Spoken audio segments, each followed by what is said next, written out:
8, 7, 6, 5, 4, 3, 2, 1, 0. Fala pessoal, tudo bem? Estamos começando mais um episódio do nosso Otorrino Santecast e dessa vez vai ser um episódio um pouquinho diferente. A gente tem uma convidada um pouquinho diferente hoje, mas que eu acho que a gente vai ter uma conversa muito legal.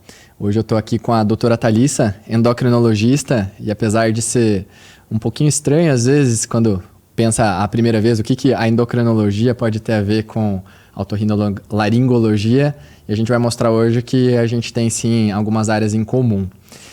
Bom, eu vou deixar primeiro agora a Thalissa explicar o que um endocrinologista faz. Explica aí pra gente, pra quem não sabe. Oi pessoal, primeiro obrigada Lucas e Otorrino Santé pelo convite, é um prazer estar aqui com vocês, falando mais sobre a minha área, né, defendendo a minha sardinha aí. A endocrinologia é uma especialidade muito ampla, né, a endocrinologia e metabologia, o nome da nossa especialidade. Todo mundo sempre esquece da metabologia. Esquece, né, exclui, é uma parte fundamental. A endocrinologia, então, ela trata todos os distúrbios hormonais. Então, a gente tem uma diversidade de glândulas no nosso organismo, né?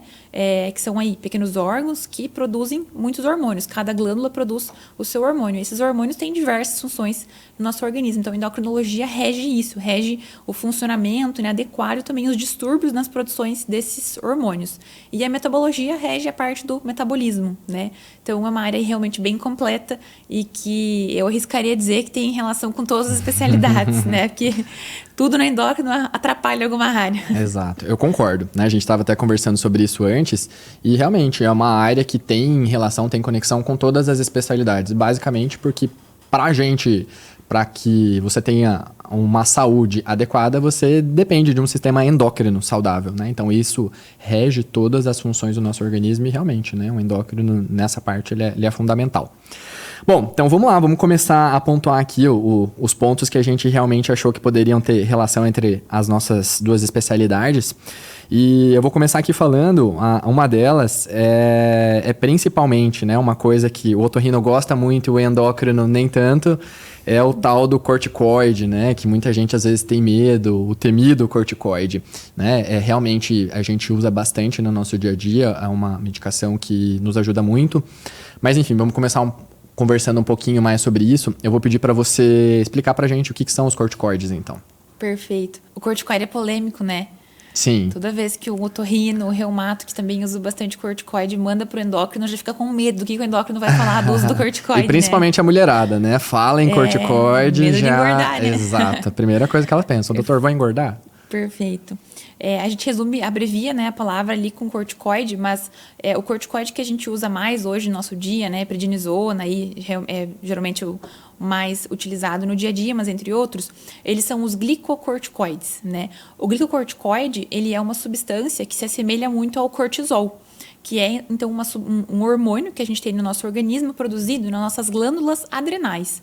Então, a gente tem duas glândulas bem pequenininhas, formato de um chapéuzinho ali, que ficam em cima dos nossos rins, e elas produzem diversos hormônios. Elas produzem também os mineralocorticoides, mas tem uma ação aí um pouquinho diferente, né? Esses que a gente usa no nosso dia a dia são os glicocorticoides, e ela produz, então, o cortisol, que se assemelha a esse glicocorticoide, que é a medicação que a gente usa aí no dia a dia. E o cortisol, ele tem uma diversidade de funções no nosso organismo, principalmente funções do nosso metabolismo, né? Então, as funções que o cortisol tem no nosso metabolismo são os grandes efeitos colaterais do uso dos glicocorticoides, que aí é o que não é muito desejado quando a gente usa esse tipo de medicamento, apesar de serem medicações muito importantes na prática clínica, né, do otorrino e de outras especialidades por outros efeitos importantes que eles têm, né? Exato. E, na verdade, assim, quando a gente fala no uso de corticoides, né, o uso em geral no nosso dia a dia, Geralmente, a gente está fazendo uso dessas medicações porque ela tem um potencial anti-inflamatório muito bom, né? Então, quando a gente fala em anti-inflamatórios, a gente tem basicamente duas grandes classes. Os anti-inflamatórios esteroidais, que seria o caso dos corticoides, e os não esteroidais, que seriam esses anti-inflamatórios convencionais, nimesulida, cetoprofeno, ibuprofeno, enfim. E geralmente a gente vê que esses anti-inflamatórios esteroidais, então aí entram os corticoides, eles geralmente têm uma potência anti-inflamatória maior e melhor, né? Então, geralmente para processos inflamatórios, então na área de otorrino, quando a gente fala às vezes de uma amidalite, sinusite, otite, enfim, tudo o que é ite é uma inflamação, né?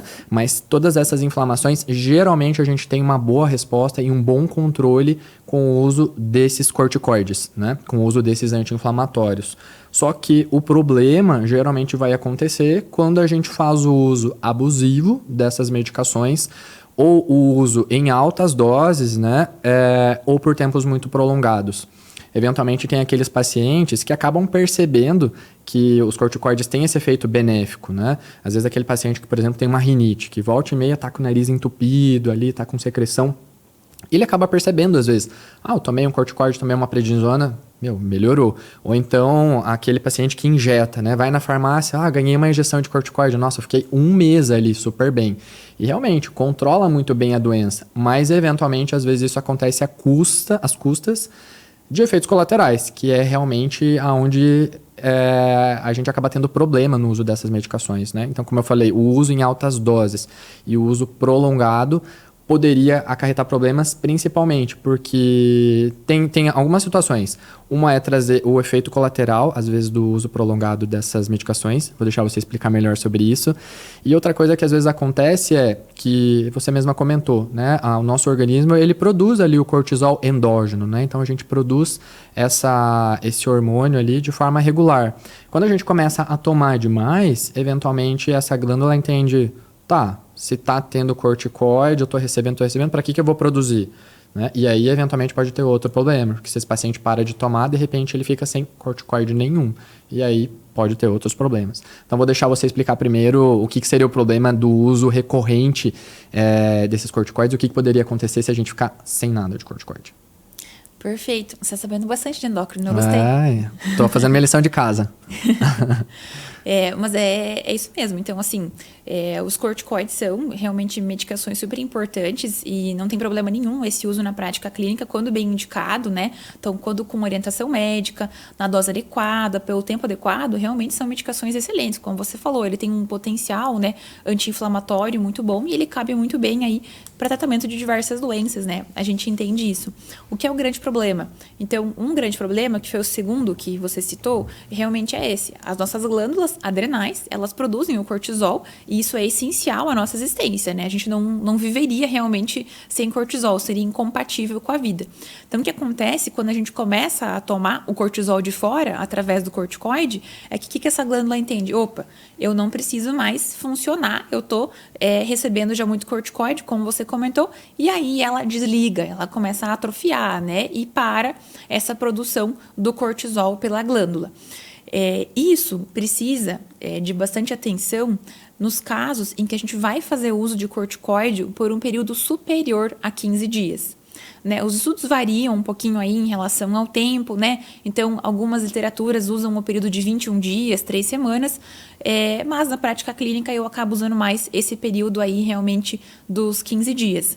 Então, usos prolongados por períodos maiores do que 15 a 21 dias já são mais preocupantes, porque esse é um período em que a chance dessa glândula adrenal desligar, perfeito, estar, né, numa insuficiência a hora que a gente tira o remédio fora, ou seja, ela não estar produzindo de forma adequada quando o remédio é tirado, é muito grande. Não significa que isso com certeza vai acontecer, mas num período aí acima de 15 dias, essa chance realmente ela aumenta muito.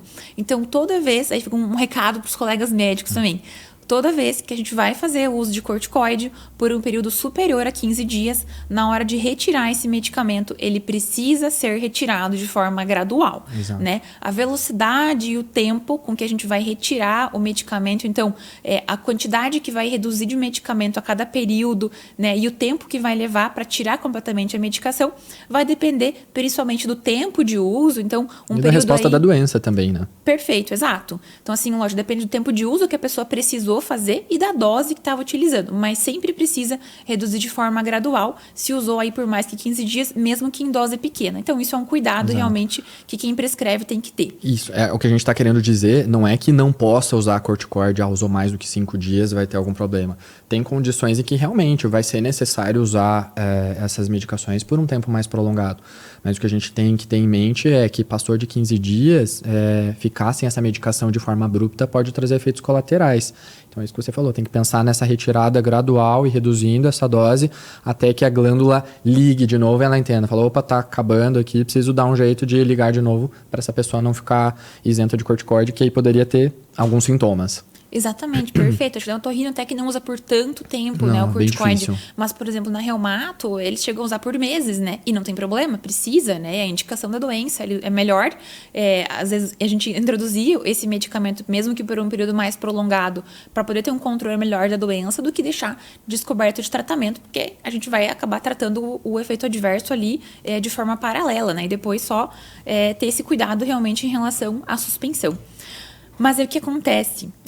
Então, o corticoide, que vai imitar ali o nosso cortisol, ele tem muitos efeitos no nosso metabolismo. Então, por exemplo, um dos efeitos que ele tem é que ele aumenta a nossa produção de glicose, de açúcar. Ele estimula o nosso fígado a produzir mais açúcar, mais glicose. Então, isso aumenta, se uso, lógico, né, por tempo muito prolongado, ele aumenta muito o risco de diabetes, né? E em pacientes que já têm diabetes, ele pode levar a um descontrole da doença. Isso é super comum. A gente vê, às vezes, pacientes diabéticos que... Um paciente diabético não é isento de ter qualquer outro tipo de doença infecciosa inflamatória que, eventualmente, às vezes, precisa de corticoide. Mas isso, às vezes, dá uma bagunçada ali no controle glicêmico, né? É interessante, às vezes, até o próprio médico já avisar o paciente para ele não se assustar, né? Porque, às vezes, realmente começa a ter pico de glicemia ali por conta desse possível efeito colateral dos corticoides. Acontece mesmo. Então, o que eu sempre falo, assim, vai prescrever corticoide para um paciente que tem diabetes, fala para esse paciente avisar o endócrino. Né? Não é que não possa. Então, se for uma doença em que o corticoide vai ser superior a um outro tratamento, né? Ou que ele é, às vezes, a única opção de terapia ali, não tem problema, pode prescrever. Sempre, lógico, se tiver outra oportunidade de medicamento, preferir, que não tenha interferência na glicose, mas quando for necessário, fala para o paciente, busca seu endócrino, que o endócrino vai ajustar ali o diabetes. Algumas vezes a gente tem que fazer mesmo um ajuste nos medicamentos, na insulina, enquanto o paciente estiver usando o corticoide, a hora que ele suspendeu esse efeito na glicemia, ele para. Então, isso é uma coisa que a gente tem que cuidar, mesmo que por um período curto de tempo, e preocupar naqueles pacientes que usam por muito tempo, porque eles podem realmente desenvolver diabetes. Mas aí, o uso em doses um pouco mais elevadas e realmente por períodos bastante prolongados, né? A gente fala aí já de meses, né? Então, isso é um efeito importante que tem. Aquele efeito temido, que é o que a maior parte das pessoas tem medo, com certeza. É o que as mulheres têm medo, Engorda ou não engorda? Né? Engorda. Vamos ser direto e reto, engorda, né? Então, o que acontece? O cortisol, ele estimula a produção de gordura, né? A lipogênese a gente chama, ele realmente estimula a produção de células de gordura. E mais do que isso, ele estimula a deposição de gordura em áreas centrais do nosso organismo, a gente chama, que é a área mais aqui do abdômen, do pescoço, né, do rosto, da face, e ele faz uma quebra de gordura nas áreas periféricas, então, nos membros, nas pernas. Isso não é uma coisa comum da gente ver no dia a dia, mas aquele paciente que usa doses abusivas de corticoide por um período muito prolongado... Isso, acho que aqui é importante a gente deixar claro que esses efeitos são o uso, assim, por muito tempo. Não é esse paciente que usou uma semana, 10 dias, 15 dias, que vai ter esse tipo de efeito. Eu acho que, na verdade, aqui eu vou só fazer um parênteses, a maioria desses efeitos que o pessoal fala que engordou, na verdade, não é esse acúmulo de gordura.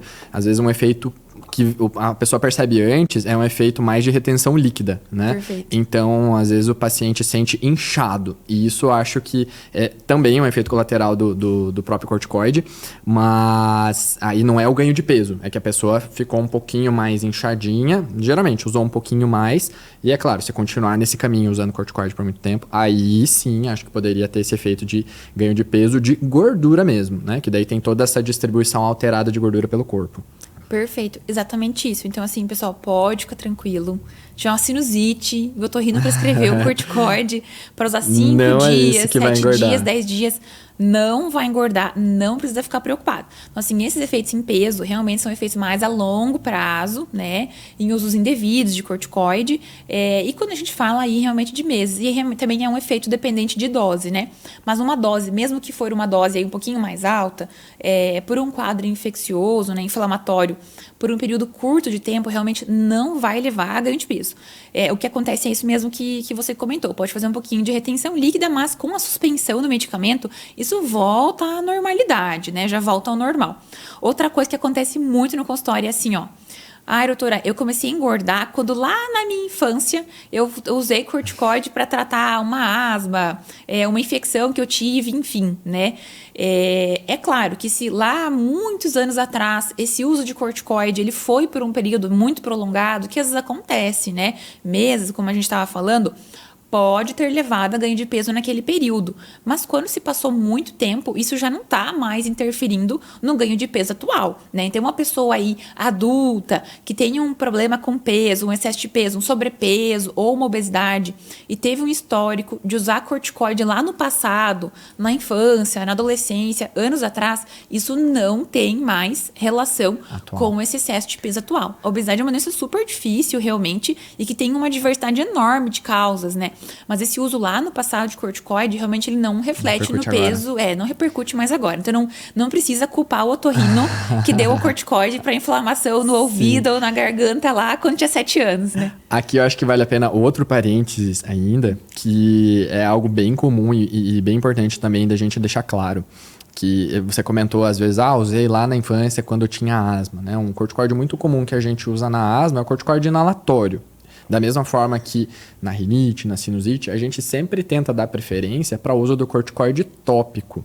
Essas medicações, esses corticoides tópicos, né, existem vários e tem várias potências entre eles, mas a maioria hoje, com a modernidade, com essas moléculas novas, a maioria deles são medicações muito seguras. Então, eles não costumam ter uma taxa alta de absorção sistêmica. O que eu quero dizer com isso? A ação desses corticoides vão ser locais, né? Então, o corticoide que a gente espirra no nariz, que a gente usa na lavagem, ele vai atuar exclusivamente na mucosa do nariz. Ele não vai ter esses efeitos sistêmicos. Então, por exemplo, ele não tem esse impacto na glicemia que a gente comentou, de ganhar peso, de reter líquido. Da mesma forma, um corticoide inalatório, ele não costuma ter uma taxa de absorção sistêmica elevada a ponto de causar esses efeitos colaterais, né? É importante a gente deixar claro isso, para o paciente não ter medo do uso dessas medicações, que são medicações que se mostram seguras, né? Não tem esse perfil de efeito colaterais, e para não querer culpar quem não tem culpa, né? Às vezes o paciente está tendo um ganho de peso e não é necessariamente por conta do uso dessas medicações, né? Exatamente. E sobre o que a gente falou também antes, em relação à retirada do corticoide, justamente no caso desses corticoides de uso mais tópico, né? Então, os inalatórios, que os pneumologistas também usam bastante, e os corticoides nasais, que também tem um efeito muito mais localizado, né? Ali na mucosa do nariz, eles têm um risco, mas existem vários estudos até vendo se eles teriam esse risco de desligar a glândula. Desligar a nossa glândula, a nossa fala adrenal. inibir o eixo, né? Perfeito, isso aí. Precisei de uma palavra mais fácil. Então, existem vários estudos que realmente avaliam se o uso contínuo, crônico, por muito tempo, desses corticoides tópicos aumentariam esse risco de desligar ali a nossa adrenal. Mas parece que não, eles parecem bem seguros mesmo. Então, assim, pacientes que fazem uso do corticoide tópico, que a gente fala, que o corticoide tópico de aplicação nasal, né? Ou então ali o inalatório para o pulmão, não precisa ser retirado de forma gradual. Ele pode ser suspenso de forma abrupta, caso não tenha mais a indicação de uso. Da mesma forma que ele também pode ser feito de forma contínua, o uso dele sem preocupação em relação aos efeitos sistêmicos, claro, desde que na dose adequada, orientada, né? Porque realmente são doses bem pequenininhas e as doses ali para tratamento das doenças, né? Não são doses assim muito elevadas. Então, ali aplicações geralmente 1, 2 vezes ao dia, né? Então, quanto a isso, realmente não precisa preocupar com esses efeitos adversos, porque o risco é realmente mínimo, assim, quase nulo, digamos assim. Exatamente. Bom, eu acho que para encerrar esse tópico, eu acho que a mensagem que fica é que essas medicações são medicações muito boas, elas nos ajudam bastante, são medicações seguras e que elas sempre devem, na medida do possível, ser utilizadas com prescrição, né? Eu nunca recomendo para nenhum paciente o uso do corticoide por conta própria. Eu falo, se você acha que tem necessidade, é melhor que você seja avaliado, ver se realmente tem a necessidade, né? E com relação a essas medicações tópicas, que geralmente é o que a gente usa mais, a gente acabou de falar, né? São medicações muito seguras, muito tranquilas. Só um adendo, Lucas, que eu não falei antes, mas uma coisa rápida. O corticoide, ele dá bem-estar, né? O corticoide dá energia, né? Aumenta a glicose, tudo, ele dá energia. O corticoide é o hormônio do estresse, né? Então, assim, tem muita gente que usa e acaba usando por conta, em casa, enfim, faz um uso abusivo por causa desse bem-estar que o corticoide dá, né? Então, realmente, ele é uma medicação que vai te dar um bem-estar imediato. E esse é o tipo de uso que a gente mais preocupa, né? Então, aquele uso ali indicado pelo médico, se você teve uma prescrição na receita por aquele tempo, respeite o tempo da prescrição, use conforme a orientação médica. Mas o grande Sobrou problema... na caixinha, não queira usar o resto. O grande problema é essa questão do bem-estar que ele gera e que isso faz com que a gente acabe usando de forma muito recorrente por conta própria. Então, sempre assim que ou tem algum problema de saúde que fala, nossa, com corticoide melhora, eu preciso ficar usando de forma muito recorrente. Não, calma. Busca um médico e tenta entender, ver se realmente esse é o melhor tratamento para você, se não tem outra opção, né? Não tem muita gente, por exemplo, assim, que tem quadro alérgico. Corticoide melhora. E vai tomando por conta própria, vai ficando nessa. Né? E começa a tomar uma vez por semana, de repente 2, 3. Então, é aí que mora o perigo, né? Então, quando, assim, viu que tá com algum problema, usou corticoide 1, 2 vezes por conta, e o problema tá recorrendo, tá precisando usar mais, você precisa de ajuda para te orientar em relação ao melhor tratamento. Perfeito. É isso aí. Bom, acho que então vamos passar para o nosso próximo tópico, e é um tópico bem legal, que seria a relação entre o ganho de peso, a obesidade e a síndrome da apneia do sono, né? Que isso tem tudo a ver, eu acho que talvez seja a área de maior contato ali que a gente tenha. Bom, eu vou começar explicando o que é a síndrome da apneia do sono, né? Então, a síndrome da apneia do sono, a apneia obstrutiva do sono, isso quer dizer que durante o sono, quando a gente está dormindo, a nossa via aérea, em algum momento, ela tem algum tipo de fechamento, algum tipo de colapso, né? Uma redução parcial desse fluxo poderia causar um ronco e uma obstrução completa poderia causar uma apneia, hipopneia, enfim. E isso tem uma série de consequências para os pacientes, né?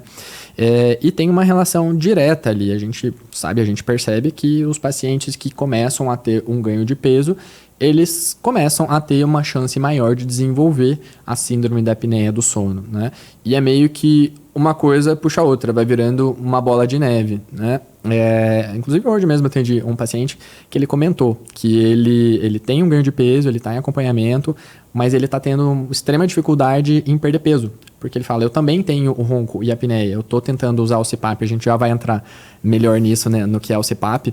E ele fala, só que eu não consigo usar o CPAP, e aí eu não durmo bem, durante o dia eu fico cansado, eu não me sinto motivado a querer comer diferente, a seguir a dieta ou a fazer exercício. Aí acaba que eu ganho mais peso. Ganhando mais peso, piora o ronco. Piorando o ronco, entra nesse ciclo. Daí o paciente vai entrando num looping, né? Que uma coisa vai puxando a outra. Então, tem tudo a ver mesmo. E eu acho que a gente pode tirar umas dúvidas bem legais aqui com essa conversa.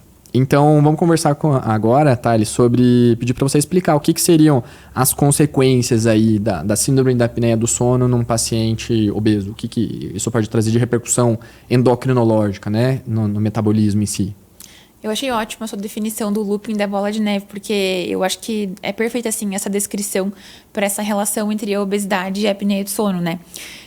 Você sabia que 70% dos pacientes que têm a síndrome da apneia do sono, eles têm sobrepeso ou obesidade? Então, realmente, assim, são duas doenças muito correlatas, né? O que acontece? Quando o paciente tem obesidade, ele tem um acúmulo excessivo de gordura. Eu sempre explico para os pacientes, né, que a gente tem até uma quantidade de gordura que é necessária para o nosso organismo funcionar. E a partir do momento que a gente começa a acumular mais gordura do que a gente precisa, a gente não tem galpão para guardar essa gordura, né? Não tem estoque. Então, a gente vai acumulando gordura em lugares que não foram feitos para a gente ter esse acúmulo de gordura. E alguns desses lugares são aqui a nossa região cervical, do pescoço, a nossa língua. Então, quando a gente tem excesso de peso, a língua fica infiltrada por gordura, né? O tecido aqui subcutâneo do nosso pescoço fica infiltrado por gordura. O nosso tórax, né? Então, o abdômen aqui também fica infiltrado por gordura. Isso pesa na hora que a gente deita, para o nosso pulmão poder expandir, respirar. Então, esse acúmulo de gordura, de várias formas, ele acaba reduzindo essa passagem do ar, né? Ele estreita aqui, então, né, os nossos canais de respiração por esse excesso de acúmulo de gordura, e esse peso da gordura da nossa região abdominal, ela dificulta muito também a expansão ali do pulmão, principalmente quando a gente está deitado, que é quando a gente está dormindo. Então, realmente, quanto maior o grau do excesso de peso e quanto maior a concentração da gordura em região de face, pescoço e tronco aqui, maior o risco uma pessoa desenvolver a apneia do sono.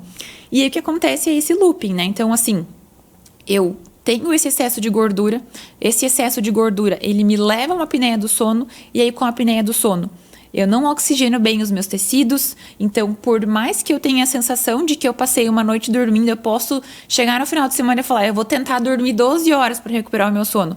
Eu acordo cansado, né? É um sono não reparador. Perfeito, essa é a palavra, é um sono não reparador. Você não tem uma oxigenação adequada dos tecidos do organismo e nem do cérebro. Então é aquela sensação de, eu durmo cansado, eu acordo cansado. É a frase que eu mais escuto. Doutora, não importa o quanto eu tente dormir, eu tô sempre cansado, eu vou dormir e eu acordo cansado, assim. E às vezes tem a sensação de que tá dormindo, né? Porque tem pacientes que não percebem ter apneia. Tem alguns que acordam, me engasgam, né? Alguns que são acordados pelo parceiro ali que assusta quando vê dormindo pelo barulho ou pela parada da respiração. É bem assustador, né? A parada da respiração. Mas tem paciente que nem sabe. A maioria não percebe. É muito difícil o próprio paciente que esteja tendo apneia perceber alguma coisa. E o próprio ronco muito menos, né? Geralmente quem percebe é o companheiro. É muito comum, os pacientes veem, quando vem um homem acompanhado da mulher, geralmente você já fica desconfiado que é alguma coisa nesse sentido. Ela veio pra dedurar alguma coisa. Então, e mesmo às vezes o companheiro do lado acaba não percebendo essas apneias, né? Ninguém vai ficar a noite inteira olhando ali, observando e vendo se essa apneia acontece, né? Mas a chance dela acontecer e trazer essas consequências é realmente muito grande. Exatamente, então é aquele looping do eu durmo cansado, eu acordo cansado, porque a gente não tem uma oxigenação adequada dos tecidos. E o que acontece? Se a gente não dorme bem durante o dia, a gente vai tentar estratégias para se manter acordado, porque eu preciso trabalhar, eu preciso continuar o meu dia a dia, né? Então a pessoa acaba se obrigando a tentar se manter acordado. E aí eu vou buscar alimentos mais calóricos. Quando a gente está cansado, estressado, enfim, não teve uma noite reparadora de sono, eu vou buscar um alimento que me traga conforto e que me traga energia. Esse alimento é o alimento industrializado, é o alimento mais calórico, que é aquele alimento que ele é mais rico em açúcar e gordura, principalmente açúcar, porque é o alimento que vai me dar mais energia para eu continuar o meu dia, mesmo cansado, e vencer aquele dia ali. Outra coisa que acontece em situações de mais cansaço, a gente tem uma sinalização maior da fome. Então a gente come mais em quantidade, mesmo que alimentos saudáveis. E isso não é perceptível, é inconsciente, né? A pessoa come mais calorias ao longo do dia, né? Em todas as refeições ali, mas de uma forma que ela nem percebe. Então, ela nem vê isso acontecer. E aí, isso faz o quê? Faz eu acumular mais gordura, que vai piorar mais a minha apneia do sono. Então, o que acontece? Eu sei que eu preciso melhorar a minha alimentação, mas é o exemplo que você usou daquele paciente ali. Ele já acorda cansado, né? Ele precisa ainda trabalhar, então chega ao final do dia, ou mesmo a hora que ele acorda de manhã, tem muita dificuldade, por exemplo, em começar uma atividade física, porque já está se sentindo muito exausto. Tem dificuldade em fazer escolhas alimentares melhores, porque ele está gastando muito mais energia em simplesmente se manter acordado durante o dia, o que já é uma dificuldade. E até essa questão do manter acordado, vou até falar para a gente não esquecer depois, é um grande risco da apneia, né? Porque é muito comum, a sonolência assim, diurna, né? A sonolência excessiva diurna. Perfeito. Não sei se já aconteceu contigo, mas às vezes vai chamar paciente que está na sala de espera, dormindo. Exato. E, né, tira cochilo. Então, assim, pessoas que precisam trabalhar com a atenção, com decisões que usam muito do raciocínio. Isso fica completamente comprometido. Então, isso é uma grande consequência, né? Perigoso para ele e para outros, né? Quem dirige pode adormecer em volante, né? Então, isso também é uma grande consequência que acontece aí. Outra grande sequela da apneia do sono é o aumento da pressão. Então, assim, fisiologicamente, ou seja, de forma natural, a nossa pressão ela tende a cair no período noturno. E aí, quem tem essa questão da apneia do sono, né, dos roncos à noite, acaba tendo picos pressóricos, então picos de pressão durante a noite.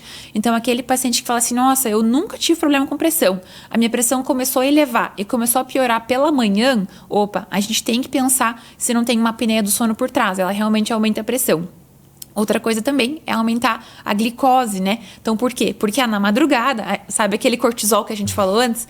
A gente diminui a produção dele. Só que essa situação toda de estresse, né? Que a apneia do sono causa, ela aumenta essa produção de cortisol. Isso é um estresse para o nosso organismo e isso eleva a nossa glicose, eleva o açúcar no sangue. Então, é super comum pacientes com diabetes que têm apneia do sono ficam com diabetes super bem controlado durante o dia, só que de manhã acorda super alto. Tem que pensar na apneia do sono, né? Então, é uma diversidade enorme de consequências que vão fazer o quê? Vão piorar o ganho de peso, né? Glicemias mais elevadas, paciente mais cansado, não tá dormindo bem, tá com dificuldade em mudar a alimentação, em praticar uma atividade física, é uma pessoa que tem fatores, né, ali associados para ela piorar essa deposição de gordura. E ela ganha mais gordura e piora mais a apneia. Então, assim, eu vou querer que você fale um pouquinho sobre a questão do CPAP, porque o que acontece?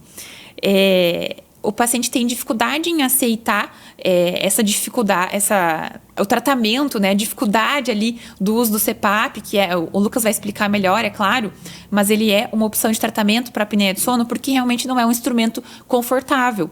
Mas por mais que a gente entre com estratégias para o tratamento do excesso de peso ou de controle da pressão, da glicose, enquanto a gente não estiver dormindo bem, é muito difícil eu controlar o restante. E para eu ter uma perda de peso que vai impactar no meu sono, isso vai levar um certo tempo, né? Em torno de 10% de perda de peso já melhora bastante a apneia do sono. Mas até isso acontecer, o meu paciente está dormindo mal ainda, né? Então é muito importante a gente tratar o sono também para poder Quebrar melhorar. esse ciclo. Exato, perfeito. Quebrar esse ciclo. Nossa, perfeito a sua explicação sobre essas alterações endocrinológicas ali.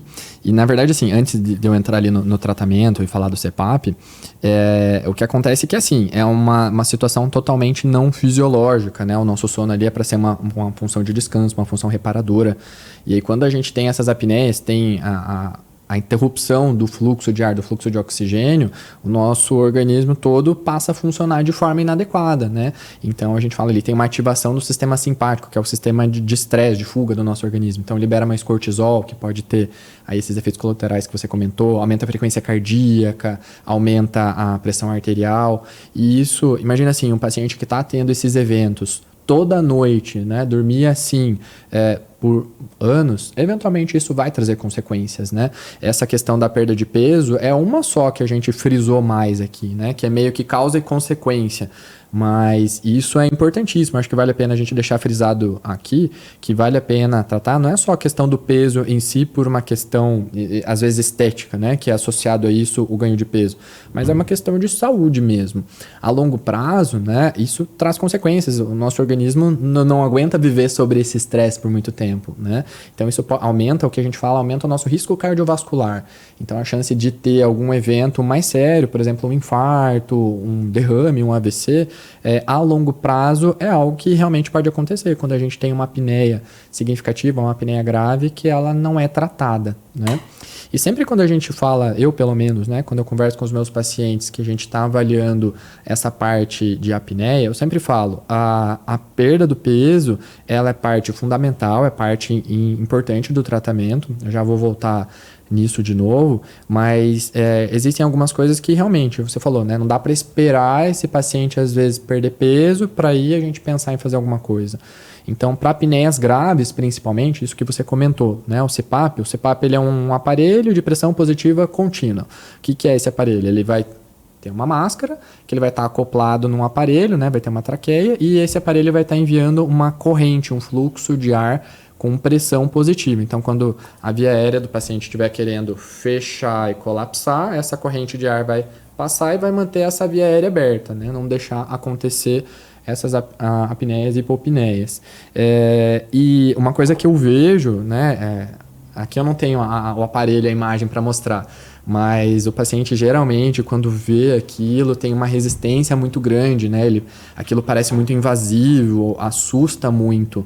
Mas a realidade é que, vencendo essa barreira, talvez esse preconceito que exista, né, esse susto inicial, o paciente que se adapta melhora muito, a qualidade de vida que ele tem é outra. O paciente fala, não, eu não consigo mais ficar sem, o dia que eu durmo sem, parece que eu dormi de ressaca, eu acordo mal. Então, porque ele sai daquele sono ruim e não reparador, a partir do momento que ele passa a experimentar isso, né, é muito melhor, ele passa a ter uma qualidade de vida melhor. E aí sim, ele consegue se sentir bem e saudável, né, e descansado, principalmente, acho que seria a palavra, para se sentir motivado também a fazer esse tratamento para perda de peso, né, que pode auxiliar.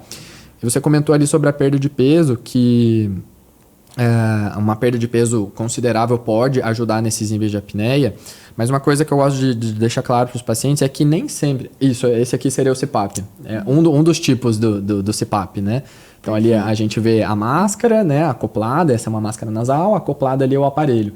Então aqui esse aparelho aqui, hoje tem aparelhos muito menores, né, mais modernos, mas essa máscara ali tá acoplada e esse canal aqui vai estar enviando uma corrente de ar com pressão positiva, né? Esse aqui seria um tipo de modelo de CPAP.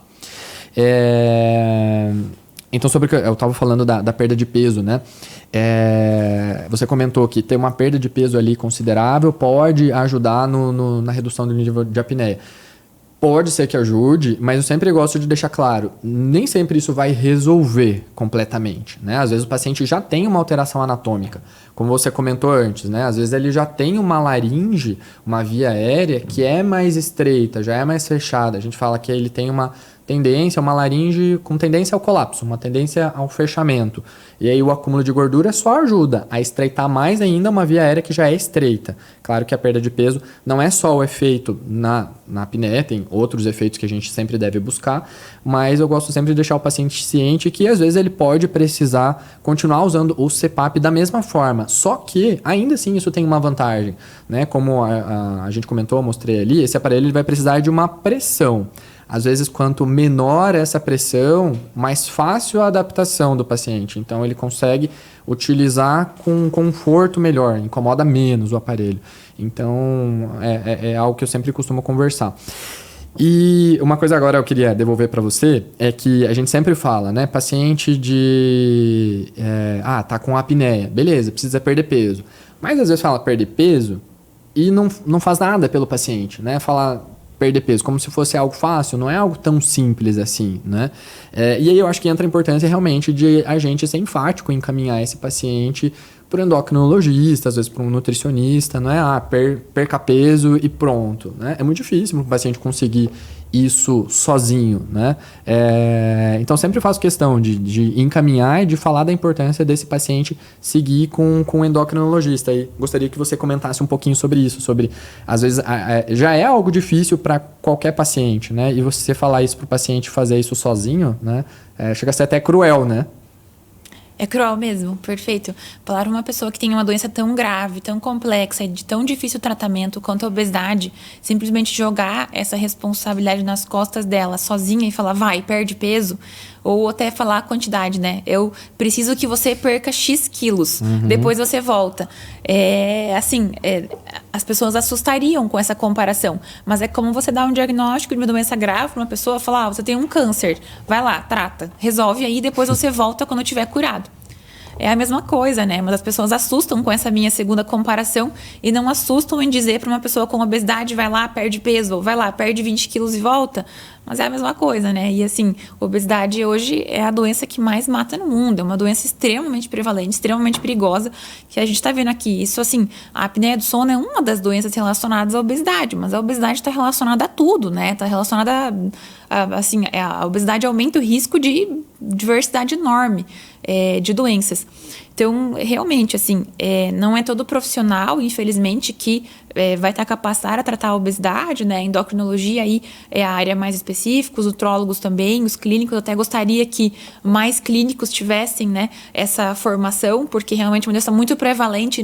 Eu falo que não tem endócrino no mundo suficiente para tratar o número de pessoas, infelizmente, com obesidade hoje. Então, assim, para os colegas médicos, outros profissionais, quando se depararem com o paciente com obesidade, não negligencia. Não deixa de falar para o paciente, olha, você está com uma condição de saúde grave, você tem obesidade, né? Porque muitas pessoas têm até medo de tocar nesse assunto com o paciente, negligencia isso, né? Nem anota ali, né, que a obesidade como doença no prontuário. Então, fala para o paciente, verbaliza que ele tem uma doença, mas é uma doença que tem tratamento e direciona ele, encaminha, fala, olha, busca um endócrino, busca um nutricionista, você tem uma doença, é uma doença realmente complicada, mas tem tratamento e com ajuda pode ter uma melhora importante. Então, não deixe esse paciente sozinho, perdido, ou joga no colo dele a responsabilidade, né? Se fosse fácil perder peso, certamente a pessoa não estaria nessa situação. Então, encaminha, direciona. Perfeito a sua colocação. Fala para ele procurar uma ajuda que tem condições sim de melhorar tudo que está acontecendo com ele, não só a apneia do sono, mas qualquer outra complicação aí que venha a acontecer. Perfeito. Ainda dentro desse assunto da síndrome da apneia obstrutiva do sono, uma outra alteração comum que a gente acaba vendo e que tem relação com a sua especialidade às vezes a mulher que entra na menopausa. É muito comum, às vezes a gente vê que quando a mulher passa por toda aquela alteração, aquela oscilação hormonal, uma das coisas que acabam acontecendo, por consequência mesmo de toda essa alteração hormonal, é eventualmente a mulher começar a ter ronco e apneia. E às vezes também é uma condição que eu vejo uma negligência, às vezes, né, essa mulher que entrou na menopausa, eventualmente, ela tem a chance de tratar e melhorar, né? É claro que às vezes ela vai precisar de um tratamento específico para apneia do sono, e também não é só às vezes a reposição hormonal, caso indicado, que vai melhorar isso, né? É algo multifatorial, mas eu vejo que às vezes essa parte relacionada à reposição na mulher que entrou na menopausa também é algo negligenciado. Acho que valeria a pena a gente comentar sobre isso, né? Falando mais da sua especialidade ali da mulher que entrou na menopausa, se teria, eventualmente, quando teria algum tipo de indicação de reposição que eventualmente poderia repercutir, poderia melhorar nisso da apneia. E só antes de te devolver, é que às vezes essa reposição, como eu falei, não vai melhorar tanto na questão da apneia em si. Pode ser que ela precise de tratamento, precise de CPAP, mas isso já vai ajudar às vezes a melhorar bem-estar, diminuir ansiedade, estresse, que são todos fatores que acabam influenciando ali, né, e acaba repercutindo às vezes no sono, às vezes, então entra naquele mesmo looping que a gente falou ali da relação obesidade, apneia, né, então às vezes a mulher menopausada tem um turbilhão de coisas ali que às vezes a gente vai melhorando um pouquinho e consegue melhorar a qualidade de vida dela, né. A menopausa, ela pode ser um momento bem cruel, né, na vida da mulher.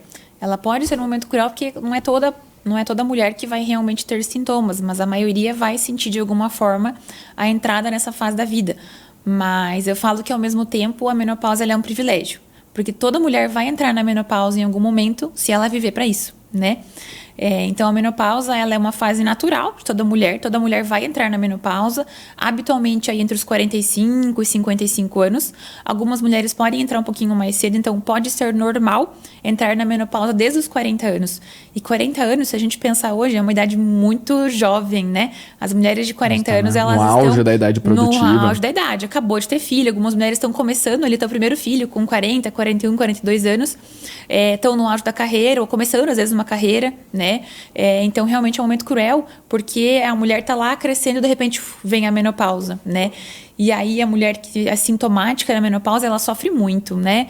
Os calores, eles são muito traiçoeiros, a redução de libido. E geralmente esses calorões, esses populares fogachos, eles vão acontecer à noite, né? Já é uma coisa a mais para interferir no sono dessa paciente, né? Às vezes já é uma paciente apneica, com esse calorão, com esse fogacho, contribui para ela ter um sono péssimo, né? Já era ruim, acaba às vezes piorando.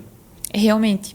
O calor, ele piora à noite e pode piorar mais o sono, até pelo estresse, né, que o calor causa também, a redução de libido, o cansaço, né? Então, assim, já não tá dormindo bem, já vai ter cansaço pela apneia, a menopausa também, né? Alguns sintomas são cansaço, fadiga, e isso atrapalha muito, né, a vida da mulher. Não é toda mulher que vai realmente precisar da reposição hormonal, vai ser mais indicado nas mulheres mais sintomáticas, realmente. Mas ele pode trazer muito benefício. Então, realmente, a reposição hormonal pode ser que não resolva todos os problemas que estão acontecendo, mas ela pode vir aí para agregar bastante em relação ao bem-estar mesmo da mulher, né? Essa mulher, assim, que ela é muito ativa, ela é muito funcional, e aí vem a menopausa dar uma freada. Então, isso, assim, deprime, assusta muito a mulher. E a reposição hormonal, ela dá aí esse respiro para mostrar que a vida continua e tem realmente muito pela frente aí. Então, pode ajudar sim. É algo que sempre vale a pena ser discutido, né? Pode ser que às vezes ela não queira, não tenha indicação, mas enfim, é algo a ser lembrado. Até pro próprio otorrino sempre tem em mente isso, né? Às vezes ela não está tendo acompanhamento ainda, né? Às vezes perguntar se teve alguma influência da menopausa, às vezes tem algum acompanhamento com endócrino pode ajudar a melhorar isso, né? Ela tem uma qualidade de vida melhor. Perfeito, que nem a obesidade encaminha, né? Exatamente. Então, assim, viu que ela tá com sintomas de menopausa, né? Todo médico sabe reconhecer aí alguns sintomas de menopausa. Então, viu que ela tem isso que pode estar incomodando? Fala, procura um endócrino, procura um ginecologista, né? Que também é um especialista que trata a reposição hormonal. Fala, busca ajuda que seus sintomas podem melhorar. Dá um rumo para essa pessoa, né? Exato. Bom, e entrando aqui no último tema que a gente separou aqui, talvez seja um tema mais polêmico agora. Que eventualmente a gente vê que algumas alterações hormonais, algumas alterações metabólicas, elas podem ter repercussão no funcionamento adequado do nosso ouvido, né? Então, o nosso ouvido lá dentro, a parte do ouvido interno, a gente tem ali duas partes, né? Uma relacionada ao equilíbrio, o labirinto, e a cóclea, relacionada à audição. E esse órgão é um órgão muito sensível, que pode sofrer alteração no seu funcionamento quando a gente tem alguma alteração, alguma desregulação, algum desequilíbrio ali no funcionamento de alguns hormônios.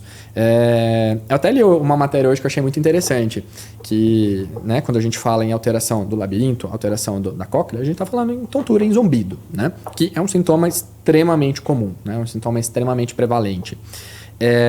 E aí essa reportagem falava, sempre quando a gente tem um zumbido, é claro que a maioria das vezes isso está relacionado a alguma perda auditiva, alguma lesão na cóclea, no funcionamento do órgão da audição, mas às vezes isso pode ser um sinal, pode ser um aviso do nosso organismo que pode ter alguma coisa mais séria, né? Então todo zumbido sempre merece ser avaliado. E uma alteração muito comum de a gente ver causando zumbido são principalmente às vezes alterações tiroidianas, e eventualmente alterações no metabolismo da glicemia, no metabolismo da glicose, né? Então, eventualmente, algum quadro, alguma disglicemia ou, quem sabe, algum tipo de diabetes. Gostaria que você comentasse um pouquinho sobre isso, Thay. Você viu como o endócrino influencia em tudo, né? Tudo, então, com realmente, certeza. tem bastante relação. Então, é o que acontece. O hormônio da tireoide, por exemplo, ele é um hormônio que participa de todas as funções do nosso organismo, né? Então, uma coisa que acontece alterações da função da tireoide, né? Então, a alteração na produção do hormônio, ela pode causar tontura como um sintoma. Isso pode ser confundido com quadros do ouvido, né, de alterações aí do funcionamento do ouvido, mas nem sempre tem uma lesão no ouvido envolvido. É claro que sempre vale a pena ser investigado, mas a tontura em si, ela pode ser um sintoma, principalmente do hipotireoidismo, que é a doença mais comum aí da tireoide, quando a gente tem uma baixa na produção da tireoide. Mas qualquer oscilação da produção do hormônio tireoidiano vai influenciar, sim, no funcionamento do ouvido, porque a tireoide também está ali, né? O hormônio tireoidiano também participa desse funcionamento. Então, realmente, essas oscilações da tireoide, elas podem atrapalhar bastante.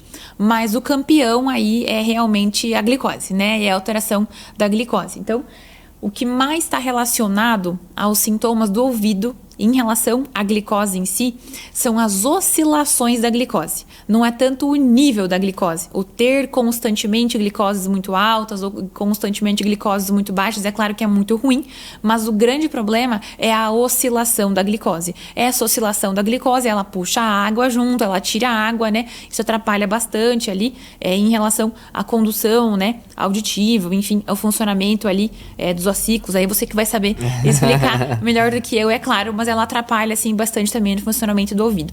E aí, a gente sempre que fala da glicose alterada, a gente sempre remete ao diabetes, né? Claro.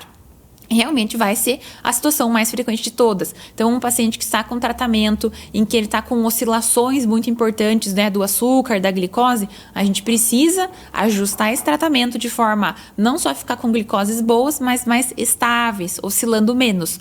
Mas existe também uma situação que ela é muito comum de acontecer no consultório e é um pouco mais difícil da gente identificar, né? Que é um paciente que ele tem uma situação chamada de hipoglicemia reativa. O que é hipoglicemia reativa? É quando a gente alimenta, né, come ali uma quantidade maior de carboidratos, que são alimentos mais ricos em açúcar. São os alimentos aí essencialmente provenientes das massas, tudo que tem açúcar, mas também que é feito com farinha, com massas, bolachas, biscoitos, arroz, batata, enfim. São alimentos que, quando digeridos no nosso organismo, na hora de ser absorvido, ele vira, né, completamente açúcar. E aí ele pode fazer esses picos de glicose no nosso organismo. Então, algumas pessoas, elas são um pouco mais reativas quando consomem carboidratos, né, que são aí fontes de açúcar, principalmente quando esse alimento é consumido de uma forma mais isolada, porque quando esse alimento é consumido junto, por exemplo, com uma proteína ou com uma gordura, então, por exemplo, um macarrão junto com uma carne, com um vegetal, a absorção dele no organismo é um pouco mais lenta, ele não faz tanto essa oscilação da glicose, tanto pico, exato. Mas quando eu consumo esse alimento mais sozinho, ou então numa quantidade maior, algumas pessoas, quando consomem esse alimento, quando a gente come açúcar, a gente manda um sinal para o nosso pâncreas, para o pâncreas produzir a insulina, que é o hormônio que vai controlar esse açúcar no nosso organismo. Tem algumas pessoas em que o pâncreas é um pouco mais reativo. Então, quando ela come esse alimento, ela manda um sinal para o pâncreas que o carboidrato, o açúcar está entrando. E aí, esse pâncreas, de uma forma exagerada, exacerbada, ele produz muita insulina. E o que acontece? A pessoa come aquele carboidrato, a glicose sobe muito. Só que aí, nisso, eu mandei uma mensagem para o meu pâncreas, ele reagiu exageradamente, ele produziu muita insulina. O que vai acontecer? A minha glicose vai cair, só que como eu já soltei esse excesso de insulina no meu organismo, a glicose vai continuar caindo, menos do que precisaria.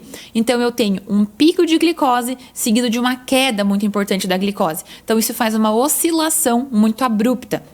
E isso pode gerar sintomas relacionados ao ouvido. E esse pode ser um paciente que é o quê? Jovem, magro, não tem diagnóstico de doença nenhuma, né? Então, por ser um pouco mais difícil a gente identificar aí no dia a dia. Realmente não tem nenhum exame também com grande precisão para a gente diagnosticar. Existem algumas estratégias, né? Para a gente avaliar ele no consultório, mas não tem um exame de grande precisão para a gente fazer. Mas nesse caso em específico desse paciente, como ele não tem aí uma doença como o diabetes, em que a gente não vai medicar, o tratamento principal é o ajuste da alimentação. Então, quando eu for consumir ali uma fonte de carboidrato, né, massas, farinhas, eu consumir em quantidades menores, mas principalmente eu agregar com outro alimento que impeça esse pico da glicose. Exato, colocar ali uma fonte de proteína, uma fonte de uma fibra, né, junto, uma gordura que vai impedir, vai reduzir pelo menos essas glicoses aí muito elevadas. Perfeito. Nossa, explicou super bem. E realmente, o paciente ele começa a perceber e começa a se conhecer e começa a notar quais alimentos que ele considera que desencadeiam mais esses sintomas. Então ele começa a falar, quando eu como, sei lá, um tipo de doce, parece que dá um tempo eu passo mal. Né? E aí, às vezes o que acaba acontecendo é que ele acaba evitando, né? Porque ele não tem um diagnóstico, não sabe o que aconteceu, mas às vezes ter essas estratégias de não comer exatamente esse alimento isolado, né? É uma forma de tratamento de ajudar esse paciente, né? Mas perfeito, acho que... Você que sente isso, passa mal com o docinho, pode comer o docinho de vez em quando, pega um docinho pequeno, come depois do almoço. Esse almoço capricha na carne, capricha na verdura, vai dar tudo certo. Exatamente. Bom, eu acho que a gente cobriu tudo aqui que a gente tinha se proposto a conversar. Você tem alguma coisa que você gostaria de pontuar aqui no final? Acho que a gente conseguiu abranger bastante tópico, né? Foi Acho legal, foi bem bacana. Acho que a gente conseguiu mostrar bem a importância de um endocrinologista e realmente da interligação dessas especialidades e do quanto é importante mesmo. Eu acho que a gente fala, às vezes, no atendimento multidisciplinar, é importante mesmo, sempre que quando a gente reconhecer que esse paciente tem alguma alteração endocrinológica, esse paciente precisa perder peso, precisa uma mulher às vezes avaliar a necessidade de reposição hormonal, geralmente encaminhar mesmo para um profissional para que ele tenha um atendimento, uma avaliação adequada, porque realmente a gente consegue ir melhorando o todo, né? Trazer esse paciente uma qualidade de vida realmente de forma mais completa, né? Bom, eu acho que é isso. Obrigado por ter topado esse desafio de conversar aqui comigo, mas eu acho que foi muito legal, foi muito produtivo. Eu que agradeço, foi muito bom. Adorei estar aqui.